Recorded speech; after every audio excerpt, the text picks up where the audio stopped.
दिल्ली के व्यापारियों के साथ में बहुत से लोग बहुत धक्काशाही कर रहे हैं, गलत तरीके से उनके साथ में व्यवहार कर रहे हैं। मैं कहीं पर भी किसी भी हक में नहीं हूं कि कोई भी फैक्ट्री ओनर कोई चाइल्ड लेबर को रखे। इस केस के अंदर एक हो रहा है, जो 2 बच्चे लेबर डिपार्टमेंट ने उठाए, उसके अंदर एक बच्चे की उम्र 21 साल है। वो अपना उसका आई कार्ड दिखा रहे हैं, आधार कार्ड दिखा रहे हैं, तब भी वो उम्र मानने के लिए तैयार नहीं है। लेकिन फैक्ट्री ओनर बहुत शरीफ आदमी था, उसने दोनों के पैसे भर के बोलूंगा भाई इससे ज्यादा तो नुकसान है मेरा। तो मैं आपके चैनल के माध्यम से सभी दर्शकों से ये अपील भी की है, और कोई बाद में कोई अधिकारी इस चीज़ को सुने तो कोई ना कोई रिश्तेदार तो आपका भी फैक्ट्री ओनर होगा, कोई ना कोई भाई तो आपका भी फैक्ट्री ओनर होगा। आप यहाँ पे इन लोगों को तंग कर रहे हैं तो वहाँ पर कोई ना कोई आपके आदमियों को भी तंग करेगा, लेकिन आपके वो भी नहीं होंगे तो परमात्मा जरूर आपको तंग करेगा। तो अधिकारी इस बात को हल्के में ना लें, क्या कहते हैं, क्योंकि बात आगे निकल चुकी है। मैं तो सभी अधिकारियों को हाथ जोड़ के यही प्रार्थना करता हूं कि आज आप इस प्रकार का रवैया ना अपनाएं। ये फैक्ट्री भी आप लोगों की अपनी है, और आप लोगों ने जिस समय नौकरी की थी उस समय कसम लेके आए थे कि हम जनता के हित के कार्यों को बखूबी करेंगे। तो आप कभी ना कभी उस प्रतिज्ञा को एक बार पढ़ जरूर लिया करो।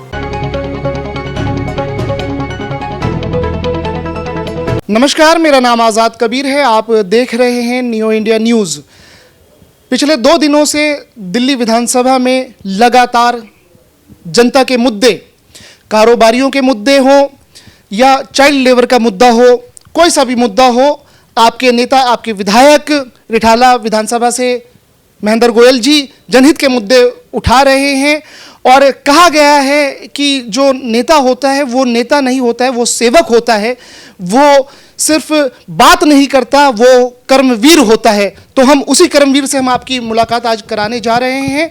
सर, स्वागत है न्यू इंडिया न्यूज़ पे। धन्यवाद। सर, 2 दिन से हमने देखा, कल भी विधानसभा में और आज भी विधानसभा में, क्योंकि आप रिठाला विधानसभा से तो आप एमएलए हैं ही, लेकिन आप आम आदमी पार्टी के ट्रेड विंग के अध्यक्ष भी हैं। तो जनता, जो कारोबारी हैं, चाहे वो बिजनेसमैन हैं या फैक्ट्री मालिक हैं, तो हमने देखा कि वो उनको अफसरशाही ने परेशान कर रखा है। और यही बात आपने उठाई, और चाइल्ड लेबर का जो इशू है तो वो फैक्ट्रियों में सील लगा दी जा रही है। क्या कहना है सर इस पर? देखिए, इस समय में दिल्ली के व्यापारियों के साथ में बहुत से लोग बहुत धक्काशाही कर रहे हैं, गलत तरीके से उनके साथ में व्यवहार कर रहे हैं। मैं कहीं पर भी किसी भी हक में नहीं हूं कि कोई भी फैक्ट्री ओनर कोई चाइल्ड लेबर को रखे। फैक्ट्री ओनर एक ठेकेदार को अपने काम करने के लिए ठेका दे देता है। वो ठेकेदार सोचता है कि किसी की उम्र साल 2 साल कम भी हो, पता नहीं लगती, क्योंकि फैक्ट्री मालिक को तो अपना काम करना होता है। लेकिन मान लो रख भी लिया, फैक्ट्री वाले के ऊपर एक ही तो है ना कि उसको जो भी जुर्माना भरना है तो उसको वो जुर्माना भरना है। वो जुर्माना भी भर देता है, फिर भी उसकी फैक्ट्री उस दिन डीसील नहीं होती। तो ये बड़ा दुर्भाग्यपूर्ण है। इसीलिए मैंने विधानसभा के अंदर इस क्वेश्चन को उठाया, व्यापारियों के हित को देखते हुए, लोगों के हित को देखते हुए, या सरकारों को कोई भी किसी भी प्रकार का नुकसान ना हो, क्योंकि वो फैक्ट्री चल रही होती तो उसका माल भी बिक रहा होता, प्रोडक्शन बनती तो उसके ऊपर जीएसटी भी आता। तो ये सीधा सीधा केंद्र सरकार को भी नुकसान है और दिल्ली सरकार को भी नुकसान है। और व्यापारी के पास में जो 40 लेबर काम कर रही है, 20 लेबर काम कर रही है, 5 लेबर काम कर रही है, वो उस दिन की अपनी दिहाड़ी से वंचित रह गए।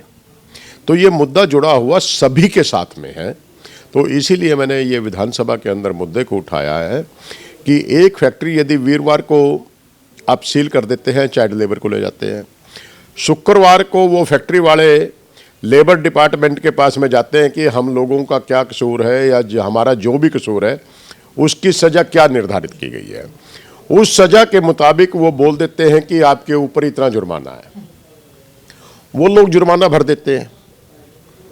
तो जुर्माना भरने के बाद तो उनकी फैक्ट्री डीसील होनी चाहिए, लेकिन नहीं किया ऐसा। बोले कि अभी हमारे पास एफआईआर की कॉपी नहीं आई। एफआईआर की कॉपी क्यों नहीं आई भाई आपके पास? यदि आपने बच्चों को अरेस्ट किया है, उनको लॉकअप के अंदर रखा है, फैक्ट्री को आपने सील कर दिया है, तो एफआईआर तो उसी समय की बनती है। तो इस मुद्दे को मैंने उठाया है। जब फैक्ट्री मालिक ने वो पैसे भर दिए थे, आपने एफआईआर का बहाना लेके शुक्रवार को नहीं किया, तो आपको शनिवार को कर देना चाहिए। वो शनिवार को भी नहीं हुई, इतवार को कोई काम होता नहीं, सोमवार के दिन वो बार बार एसडीएम साहब के पास भी फ़ोन करके, लेबर डिपार्टमेंट पे फ़ोन करके, जबकि शुक्रवार को ही लेबर डिपार्टमेंट के साथ में खुद की मेरी भी बात हुई थी, इंस्पेक्टर से बात हुई थी, कमिश्नर साहब से बात हुई थी, उन लोगों ने आश्वस्त किया था कि हम कर देंगे, लेकिन नहीं। लेकिन जब उनकी जेब के अंदर कुछ चला गया तो तब सोमवार के दिन हुई। ये बड़ा दुर्भाग्यपूर्ण है। मैं आपके चैनल के माध्यम से दर्शकों को भी कहना चाहूँगा कि जो भी दर्शक आप मेरी इस आवाज़ को सुने, आपको अच्छी लगती है तो आप इसके ऊपर अपने कमेंट्स जरूर करें। बुरी लगती है तब भी आप कमेंट्स करें। आपका कोई और सुझाव भी है तब भी आप मुझे जरूर बताएं। यहाँ पर सर बहुत बड़ी बात, इस शुरुआत में ही आपने बातचीत में ये बात कही, और पहले हम उस बात पे हैं, उससे पहले विधानसभा के कुछ शब्द हम आपको याद दिलाना चाहेंगे, क्योंकि बात वो शुक्र, शनि और रविवार 3 दिन काम नहीं हुआ और सोमवार आ गया, और वही अफसरशाही की पॉकेट जब गर्म हो जाती है तो वो सारी चीज़ें, रास्ते, फिर सारे ताले खुल जाते हैं। यहाँ पर देखना ये है सर कि माननीय मंत्री साहब को से आपने जवाब मांगा, आपने उन्हें बोला, आपने उनसे रिक्वेस्ट करी कि इन अफसरशाही लोगों को, जो अधिकारी हैं बैठे हुए हैं, इनको दिशा निर्देश दिए जाएं क्योंकि कारोबारी परेशान ना हो। एक पहलू ये, और दूसरा पहलू ये कि शुरुआत में बातचीत में आपने बोला कि मैं किसी भी फैक्ट्री मालिक के ऑनर, अगर कोई चाइल्ड लेबर को अपने पास रखता है, उसके पक्ष में नहीं हूँ, बच्चों के साथ शोषण नहीं होनी चाहिए। इन दोनों अलग अलग पहलुओं पे सर क्या विचार है?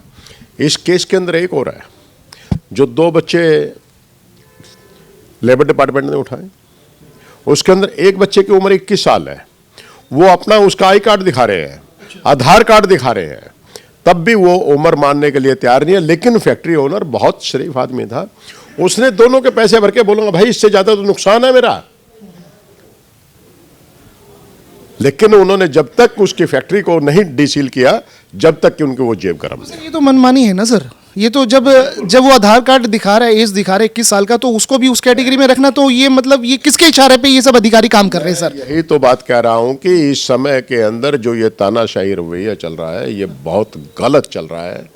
तो मैं आपके चैनल के माध्यम से सभी दर्शकों से ये अपील भी की है, और कोई बाद में कोई अधिकारी इस चीज़ को सुने तो कोई ना कोई रिश्तेदार तो आपका भी फैक्ट्री ओनर होगा, कोई ना कोई भाई तो आपका भी फैक्ट्री ओनर होगा। आप यहाँ पे इन लोगों को तंग कर रहे हैं तो वहाँ पर कोई ना कोई आपके आदमियों को भी तंग करेगा, लेकिन आपके वो भी नहीं होंगे तो परमात्मा जरूर आपको तंग करेगा। एक बात सर और, क्योंकि है ना, जब अगर कोई बात, जब कोई प्रतिनिधि, जनप्रतिनिधि जैसे आप है, जब सदन में बात उठती है, वो दिल्ली देश की राजधानी है, सदन में जब बात उठती है तो फिर वो है ना, वो बड़ी ब्रेकिंग न्यूज़ बनती है, तो अधिकारी इस बात को हल्के में ना लें। क्या कहना है सर, क्योंकि बात आगे निकल चुकी है। मैं तो सभी अधिकारियों को हाथ जोड़ के यही प्रार्थना करता हूं कि आज आप इस प्रकार का रवैया ना अपनाएं। ये फैक्ट्री भी आप लोगों की अपनी है, और आप लोगों ने जिस समय नौकरी की थी उस समय कसम लेके आए थे कि हम जनता के हित के कार्यों को बखूबी करेंगे। तो आप कभी ना कभी उस प्रतिज्ञा को एक बार पढ़ जरूर लिया करो, यही मैं प्रार्थना। आखिर में एक बात और, जो भी फैक्ट्री, क्योंकि सर आप दिल्ली में, आप आम आदमी पार्टी ट्रेड विंग के अध्यक्ष भी हैं, तो बड़ी जिम्मेदारी हो जाती है कि जो कारोबारी बिजनेसमैन, फैक्ट्री ओनर, उनकी हित उनके साथ गलत ना हो सरकार के तरफ से, तो एक आवाज़ आप बनते हैं। तो उन लोगों को आप क्या सलाह, क्या मशवरा देना चाहेंगे कि भैया अपने तरफ से तुम है ना गलती ना करो, क्योंकि अगर कोई गलती, अगर अपराध करता है, अगर रियलिटी में, वास्तविकता में अगर चाइल्ड लेबर को रखता है तो वो भी गलत हो जाएगा। उस पर क्या कहना चाहेंगे, क्या सुझाव देना चाहेंगे? मैं इस मामले में सभी फैक्ट्री ओनर से या ट्रेड विंग के जितने भी साथी हैं, या कोई भी दुकानदार है, किसी भी बच्चे को आप नौकरी पे ना रखें। हम लोग बहुत बार एक ही होता है कि चलो इस बच्चे को रोज़गार मिल जाएगा, उसकी दशा को देख के, उसके दीनता को देख के बहुत से व्यक्ति दया भाव के अंदर उनसे वो काम करवा लेते हैं, उसको वो पैसे दे देते हैं। लेकिन आप उनकी मदद वैसे करें, नौकरी पे ना रखें, बाकी सब परमात्मा के भरोसे छोड़ दें, सरकार के भरोसे छोड़ दें। मैं आपसे यही अपील करना चाहूँगा। और वैसे तो तकरीबन जितने भी फैक्ट्री ओनर्स होते हैं ये सब ठेकेदारों के द्वारा ही लेबर रखते हैं, लेकिन फिर भी कहूँगा कहीं कहीं पे आपको कम उम्र का कोई लड़का जचे तो अपनी फैक्ट्री के अंदर आप ना रखें, यही मैं अपील करना चाहूँगा। आपने अपने विधायक जी की बात सुनी है आपने, क्योंकि सबसे बड़ी बात आपको भी समझना ये होगा कि आपके विधायक, आपके सेवक महेंद्र गोयल जी आपके साथ खड़े तो रहते हैं, लेकिन कुछ नैतिक जिम्मेदारी आपकी भी ये है कि ठीक है, ठेकेदार के माध्यम से आप उठाते हैं, बच्चों को लेकर के आते हैं, तो आप ये जॉब में रखते हैं तो बच्चे ना हो, उसमें कोई है ना 18 साल से कम का ना हो, तो आप भी इस चीज़ का ध्यान रखेंगे। बाकी आपके हित के लिए कि सरकार की तरफ से कोई बाधा ना आए, कोई अफसरशाही हावी ना हो, विधायक साहब आपके लिए लगातार आवाज़ उठाते रहते हैं। Sir, thank you so much joining with us. Thank you.